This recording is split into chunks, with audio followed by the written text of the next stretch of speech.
Hello all, welcome to PharmaNandan. This module is regarding pharmacotherapy of central nervous system.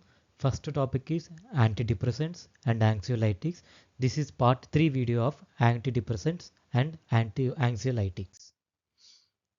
In this video, we are discussing selective serotonin reuptake inhibitors. What does selective serotonin reuptake inhibitors do? This is presynaptic neuron. This is postsynaptic neuron. Serotonin is released from the presynaptic neuron into the synaptic cleft, and the serotonin is to be reuptaken to be done by neuronal serotonin reuptake transporter. We are blocking this transporter selectively. Thereby there will be no uptake of serotonin and there will be pooling of serotonin here, so as to increase the action of serotonin, because serotonin is being present in the synaptic cleft for more duration. What are the list of these SSRIs? Before going to the list of SSRIs, we need to discuss important properties of SSRI. In the last video, we discussed TCAs, right? The difference between these SSRIs and TCAs is, main thing is, the first one, there will be no side effects in CVS. We have seen in TCS, in TCAs, antidepressants, we have seen life-threatening arrhythmias. Here, no such case, and there is no side effect because no blockade of any other receptors like alpha 1 or histamine or muscarinic receptors, these things. Okay, though that's why we see less number of side effects when we use selective serotonin reuptake inhibitors. What are the list? Fluoxetine and sertraline, paroxetine, fluvoxamine, and citalopram, escitalopram. Apart from these two, there are two other SSRIs, vilazodone and vortioxetine. What is the specialty of these molecules? These vilazodone, apart from acting as SSRI, it acts on, along with SSRI, it acts as partial agonist of serotonin type 1A receptor. And what is the special property of vortioxetine? It acts as SSRI, plus it has two additional properties like serotonin type 3 receptor antagonist and serotonin type 1 A agonist. Where do we use these SSRIs? These SSRIs has many uses. Like, as we know, it is used in major depression. Apart from major depression, it is used in obsessive compulsive disorder and followed by obsessive compulsive disorder, post-traumatic stress disorder. These are used. The common drugs, most popular drugs which are used for post-traumatic stress disorder are sertraline and paroxetine. And it is also used in the treatment of premenstrual dysphoric syndrome and prevention of vasovagal symptoms in postmenopausal women. And bulimia nervosa is a condition in which we can use fluoxetine. It has US FDA approval for bulimia nervosa. These SSRIs are becoming these days as first line agent for depression disease, and these are safe with less side effects. Of course, these have side effects, but when compared to TCAs, these are having less side effects. What are the side effects we see with SSRIs? In the brain, when we see there is hypertension, hyperstimulation of serotonin type 1A receptors, we can see serotonin syndrome in these patients. So when we give SSRIs, we should be very cautious about serotonin syndrome.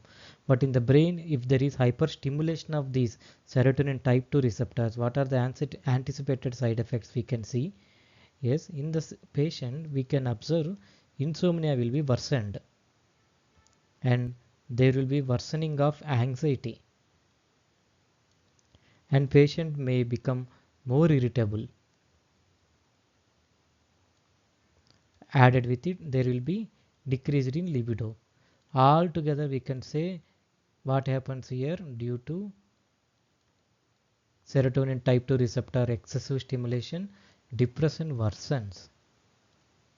So the dose and the therapy regimen is very important while we prescribe SSRIs.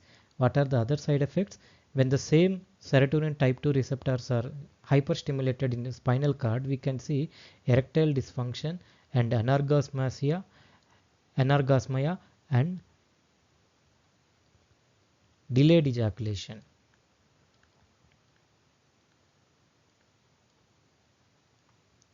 What are the other side effects? When stimulation of serotonin type 3 receptors are there, we can see nausea in the patient. So how to prevent this nausea? These SSRIs are not allowed to take on empty stomach. Okay, these to be taken only after food. It can avoid nausea.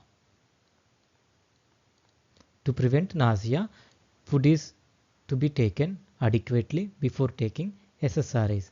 And this particular paroxetine has special side effects which we should remember. As I told you, SSRIs don't block other receptors, right? But this paroxetine can block histamine 1 receptor. So what happens? What is the side effect which we can anticipate here? Sedation. And here this paroxetine has more propensity for the sexual side effects. Another side effect with this paroxetine is cardiac malformations are seen in a neonate when the mother during pregnancy uses this paroxetine during first trimester.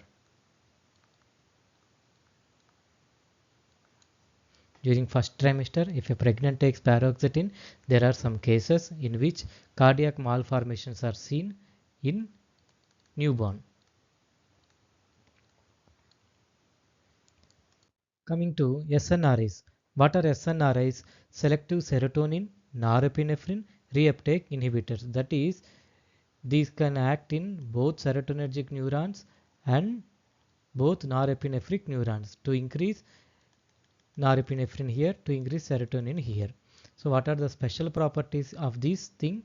Same thing. Here the special properties is we can see almost no side effects of CVS like arrhythmias which we have seen in TCS, and no side effects of other receptors.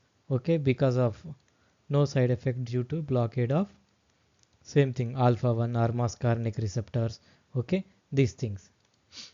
But the thing which we should remember about this SNRIs and TCAs is both of them resemble similar. This tertiary TCAs, it will block, it will increase the activity of norepinephrine and serotonin. Okay, yes, same thing is done by SNRIs also, right? It is increasing the activity of norepinephrine, it is increasing the activity of serotonin. But what is the difference? Difference is structure. This is tricyclic structure.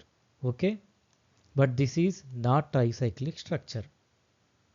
And other difference is it has property of acting on other receptors, and SNRIs do not act on other receptors, and these has more selectivity to serotonin, that is more selectivity to serotonin reuptake transporter, thereby increasing serotonin activity more than norepinephrine.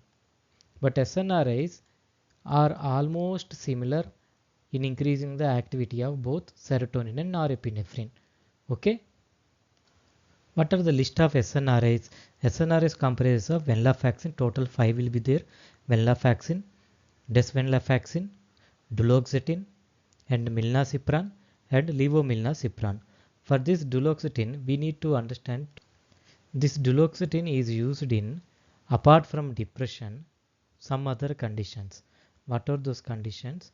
Number one condition is